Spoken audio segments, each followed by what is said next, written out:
You ever get a phone call that makes your whole body go cold? That was me. The morning my daughter-in-law called. Her voice was sweet. Too sweet. "Hi, Mom. Just checking. Did you send the rent money?" For a second, I thought I misheard her. The same woman who got married yesterday, a wedding I wasn't even invited to, was now asking for rent money? I stared at the phone, wondering if she even realized what she was saying, or if she thought I'd just smile and pay, like always. That's the thing about giving. People get used to it. They forget the nights you stayed awake worrying, the sacrifices you made quietly. They only remember that you always say yes. But that morning, as her voice echoed through the line, something in me shifted. I realized I wasn't just being ignored. I was being used. And for the first time in years, I took a deep breath and said one simple word. No. I didn't know it then, but that one word was about to change my entire life. My name is Margaret Chen, and I'm 58 years old. I spent 35 years as an elementary school teacher before I retired 3 years ago, and I raised my son Kevin as a single mother after my husband passed away when Kevin was only 7. Those were hard years, working full-time and coming home to homework and dinner and bedtime stories, but they were also good years. Kevin and I were a team, just the two of us against the world, and I thought we'd built something solid, a relationship based on trust and mutual respect and love that didn't need to be proven, because it simply existed. Kevin grew up to be a good man, or at least I thought he did. He went to college on a partial scholarship, worked part-time to cover the rest, graduated with a degree in finance, and got a solid job at an investment firm in the city. He was 28 when he met Amber, a 25-year-old pharmaceutical sales representative with ambition that radiated off her like heat. She was beautiful, in that calculated way, always perfectly styled, always wearing clothes that looked expensive even when they probably weren't, always presenting the image of someone who'd already made it, even though she was still climbing. I tried to like Amber, I really did. When Kevin brought her to dinner for the first time, I cooked his favorite meal, set the table with my good dishes, and welcomed her warmly. She smiled and complimented my home. But there was something assessing in the way she looked around, like she was taking inventory rather than just visiting. She asked polite questions about my teaching career, but I could tell she wasn't really interested in the answers. She was performing interest, checking boxes on a list of how to impress your boyfriend's mother. And I was just another task to complete. Kevin was smitten. He talked about her constantly, about her drive and her goals, about how she was going to make regional manager before she was 30, about how she had a 5-year plan and a 10-year plan and knew exactly where she wanted to be. I was happy he'd found someone who shared his ambitions, but I noticed that in all his excited talking, he never mentioned what they did together, what they laughed about, what made them happy beyond their career goals. It was like they were business partners who also happened to be dating. They moved in together after 6 months into a nice apartment in a trendy neighborhood that cost more than my mortgage. Kevin asked if I could help with the security deposit. Just a loan, he said, just until his next bonus came through. I gave him $2,000 because that's what mothers do. We help. We don't keep score. He promised to pay me back within 3 months. That was 2 years ago. When Kevin told me they were getting engaged, I was genuinely happy for him. He seemed excited, and I wanted him to have the life he dreamed of. Even if Amber wasn't exactly who I would have chosen for him. I told him I'd help with the wedding however I could, offered to contribute what I could afford from my teacher's pension.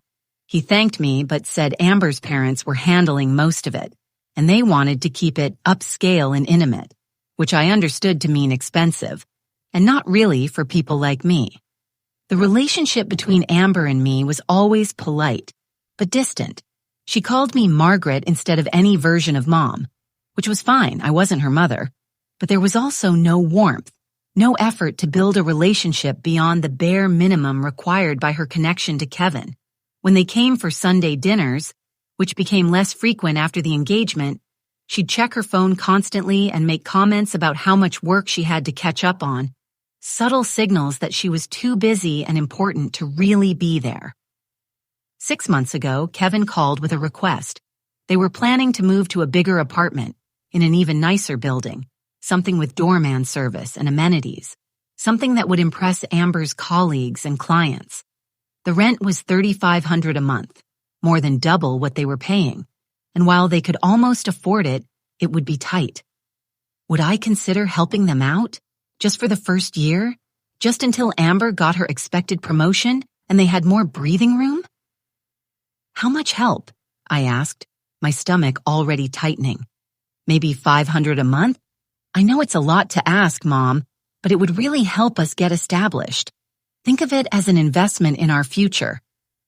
$500 a month was a significant chunk of my fixed income. But Kevin was my son, my only child. And if he needed help, I wanted to provide it. Amber got on the phone and thanked me effusively, talking about how grateful they were, how they'd pay me back as soon as things stabilized, how this was just temporary. I agreed, and I started transferring $500 to Kevin's account on the first of every month. That was 6 months ago. In those 6 months, Kevin and Amber's visits became even less frequent. Phone calls became shorter. When I asked about wedding plans, the answers were always vague. We're still figuring it out. Nothing's finalized yet. You know how busy we both are. I tried not to feel hurt, tried to remind myself that planning a wedding was stressful and they were busy with work and life. But I couldn't shake the feeling that I was being kept at arm's length, needed for money, but not for anything else. Last Tuesday, I called Kevin to ask about the wedding date. I'd been patient, hadn't pushed. But I needed to know when to request time off from the volunteer tutoring I did at the library. His phone rang 4 times before he answered, and I could hear traffic in the background. Hey, Mom, kinda busy right now. What's up? I just wanted to check about the wedding date. I need to make sure I have that day clear. There was a pause, long enough to feel deliberate. Oh, about that. Let me call you back later, okay? Kevin, it's a simple question. When's the wedding? Another pause. Then I heard Amber's voice in the background close to the phone, saying something I couldn't quite make out.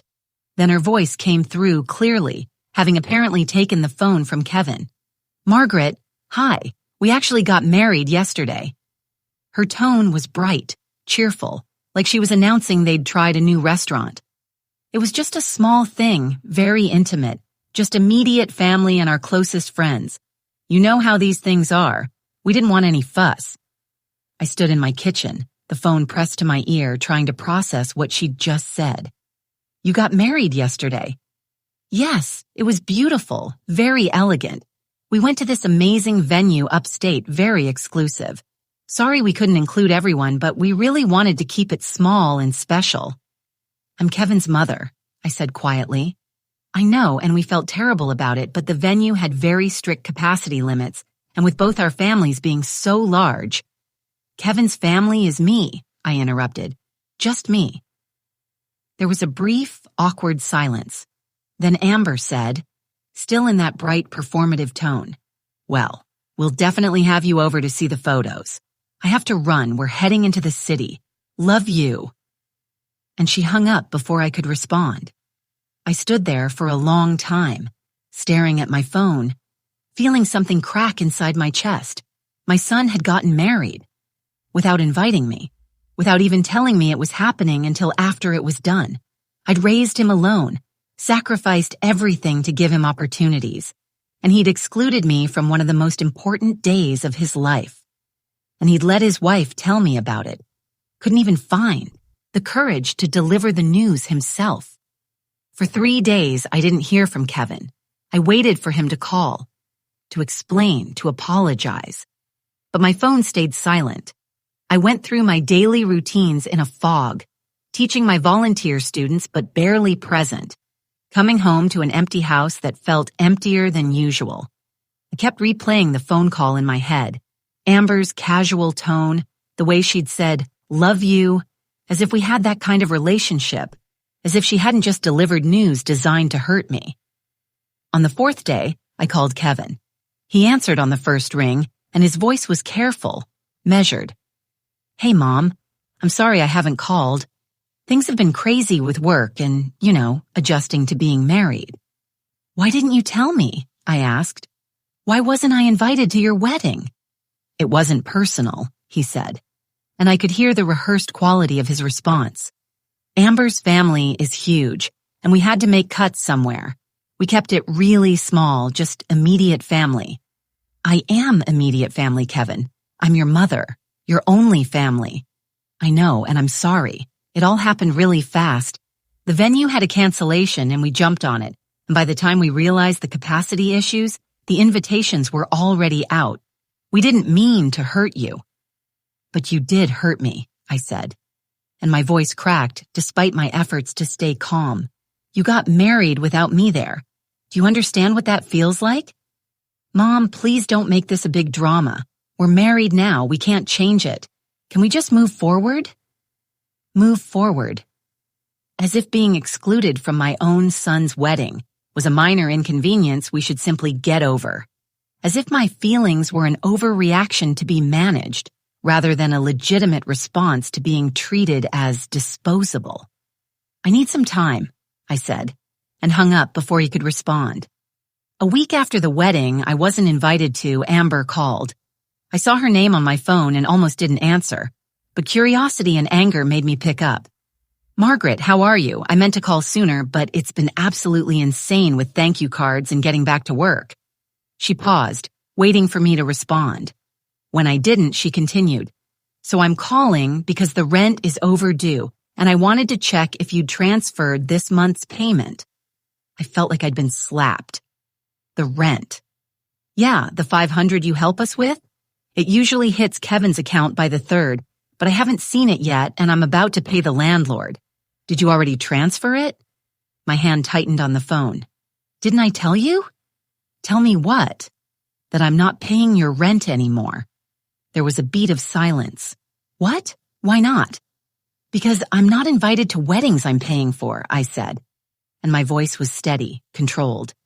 Because I'm not an ATM machine. Because you got married without me and then called a week later asking for money like nothing happened. Margaret, that's not fair. The wedding and the rent are two separate things. No, Amber.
His words landed like physical blows. I never resented your ambitions, Kevin. I supported them. I gave you everything I had, raised you alone after your father died, worked 2 jobs to pay for your education, and continued helping you long after you were capable of supporting yourself. I didn't resent you wanting more. I resented being treated like a checkbook instead of a mother. You're being dramatic. I'm being clear. No more rent money. You and Amber are adults with good jobs. You can figure it out. Fine, he said sharply. We don't need your help anyway. We were just trying to be nice by letting you contribute. He hung up. I set the phone down and noticed my hands were still trembling. But it wasn't from fear or hurt anymore.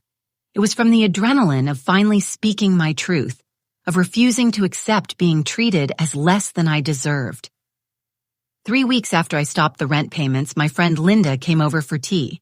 Linda had been my colleague when I was teaching, and we'd stayed close after I retired. She knew about Kevin and Amber, had listened to my hurt and frustration over many cups of coffee. I saw Kevin yesterday, she said carefully, setting down her teacup, at that new restaurant downtown, the expensive one with the tasting menu. I nodded, unsurprised. Kevin and Amber like to be seen at trendy places, part of their image cultivation. He was with Amber and another couple, Linda continued. I wouldn't normally mention it, except I overheard part of their conversation when I was leaving. What did you hear? Linda hesitated. Amber was talking about the wedding, showing photos to the other couple. She said something about how they'd kept it intimate to avoid family drama, specifically about keeping it just our real circle, so they wouldn't have to deal with, and I quote, Kevin's mom and her middle-class expectations. I absorbed this, the casual cruelty of it. Not just excluded, but excluded deliberately, specifically to avoid me and my apparently embarrassing middle-class background. There's more, Linda said gently. Kevin laughed. He said something about how it was easier this way, that you would have wanted input on everything and made it complicated. He said Amber's parents paid for everything anyway, so why include people who couldn't contribute? I sat with that for a moment. My son, the boy I'd raised and sacrificed for, laughing about excluding me, reducing me to someone who couldn't contribute financially and therefore wasn't worth including. This wasn't just about the wedding anymore. This was about how Kevin saw me, how he valued me, which apparently he didn't. After Linda left, I did something I'd been putting off. I went through my financial records, documenting every bit of money I'd given Kevin over the years. The security deposit loan he'd never repaid, the car insurance I'd paid for 3 years, the help with graduate school application fees, the wedding fund I'd started that they'd apparently never intended to use, the 6 months of rent payments. It added up to over $20,000. I wasn't documenting this to demand repayment. I was documenting it to understand the full picture, to see clearly how I'd been used. And looking at those numbers, seeing the pattern of asking and taking and never reciprocating, I felt something shift inside me. This wasn't just about Amber. Kevin had learned to see me as a resource rather than a person, and I'd enabled it by always saying yes, always helping, always putting his needs above my own boundaries. I called my financial advisor, a kind woman named Sharon who'd helped me manage my retirement investments. I explained the situation and asked a direct question. If I keep giving Kevin money, will I be okay? Sharon was quiet for a moment, then said gently, Margaret, you're living on a fixed income. Every dollar you give away is a dollar you might need later. For medical care, for home repairs, for your own security. You can be generous, but not at the expense of your own future. That's what I thought, I said. I made another call, this one to my lawyer, asking about documentation and boundaries. He suggested a simple letter, documenting what I'd given and clearly stating I wouldn't be providing further financial support. Not because you're demanding repayment, he clarified, but because it creates a clear boundary and a record if they try to claim you promised ongoing support. I wrote the letter that evening. It was businesslike and calm, listing what I'd given, explaining my decision to discontinue support, and wishing them well. I didn't mention the wedding. I didn't need to. The message was clear enough. I was no longer available to fund a life I wasn't welcome to be part of. I mailed the letter certified, requiring signature, so there could be no claims they hadn't received it. Then I did something else. I changed my will. Previously, everything I had was going to Kevin. Now I restructured it. A modest amount would go to Kevin, enough to show I hadn't forgotten him, but not the entirety of my estate. The rest would go to scholarships for single mothers pursuing education, to the literacy program at my library, to causes that had meant something to me. This wasn't about punishing Kevin. This was about acknowledging reality. He'd shown me what I meant to him, and it wasn't what I'd hoped. So I chose to leave my legacy to people and causes that might value it more. I also started therapy. I'd thought about it before, but always told myself I was fine. I could handle things. But my therapist, Dr. Patel, helped me understand that I'd been fine by diminishing myself, by accepting whatever relationship Kevin offered, because I was afraid that asking for more would mean losing him entirely. She helped me see that I'd already lost the relationship I thought I had. What remained was just a performance I was funding. You taught him how to treat you, Dr. Patel said during one session. Every time you said yes when you wanted to say no, every time you accepted less than you deserved, you taught him that was acceptable. You can't change his behavior, but you can change yours. So I did. I stopped initiating contact with Kevin. I didn't call, didn't text, didn't reach out. If he wanted a relationship with me, the effort would have to be mutual. I focused on my own life instead, investing time and energy into friendships I'd neglected, hobbies I'd abandoned, the volunteer work that actually made me feel valued. A month after I sent the letter, Kevin showed up at my house unannounced. It was a Saturday afternoon and I was gardening, something I'd taken up again after years of not having time. I heard his car pull up, but I didn't rush to greet him. I just kept planting bulbs. Let him come to me. "Mom," he said, standing at the edge of my garden, "we need to talk." "About what?" I asked, not looking up from my work. "About this letter. About you cutting us off. This isn't like you." "No," I agreed, patting soil around a tulip bulb. "It's not like the me you're used to, but it is like the me I'm becoming." "What's that supposed to mean?" I stood up, brushed the dirt off my gloves, and looked at my son. "It means I'm not going to keep funding a life I'm not welcome to be part of. It means I'm worth more than money. And if you can't see that, then I need to see it for myself." "You're being vindictive," he said, "punishing us over one mistake." "I'm being clear about my boundaries. There's a difference." "Amber's really upset. She thinks you hate her." "I don't hate Amber, but I don't owe her anything either. Not money, not acceptance of poor treatment, not a relationship she hasn't tried to build." Kevin was quiet for a moment, then said, "We might have to move. We can't afford the apartment without your help." "Then you'll move," I said simply. "People move, people adjust. You'll figure it out. Do you even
That was 4 months ago.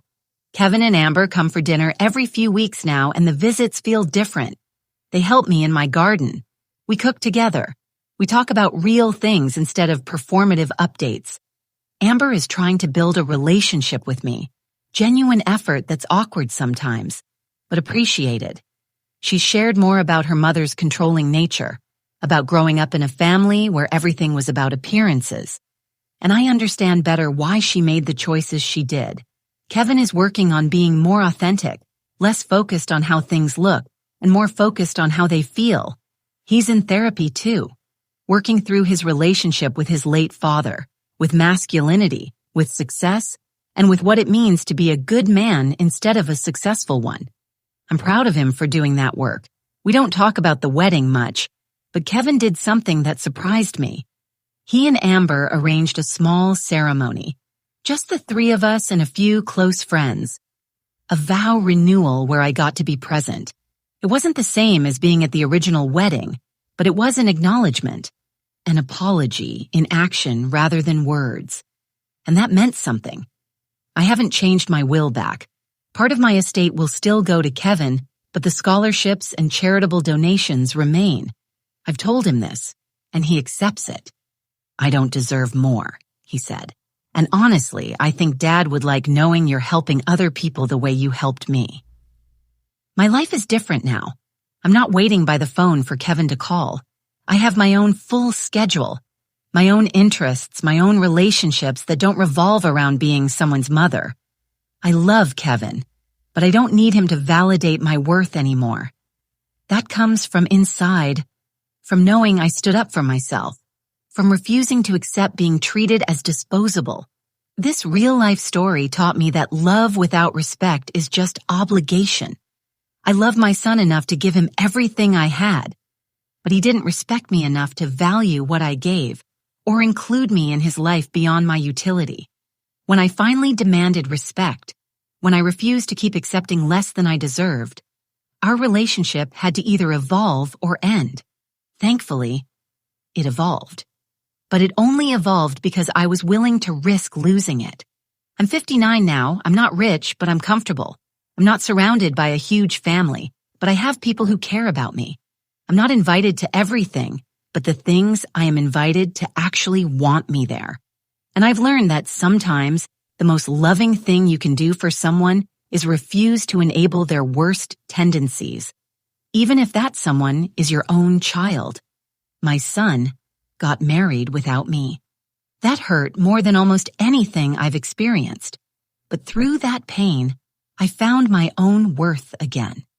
Remembered that I was more than just a mother, more than just a source of financial support. I was a whole person, deserving respect and real relationship, not just performance. And now, when Kevin calls, he's calling because he wants to talk to me, not because he needs something from me. That's worth more than any wedding invitation.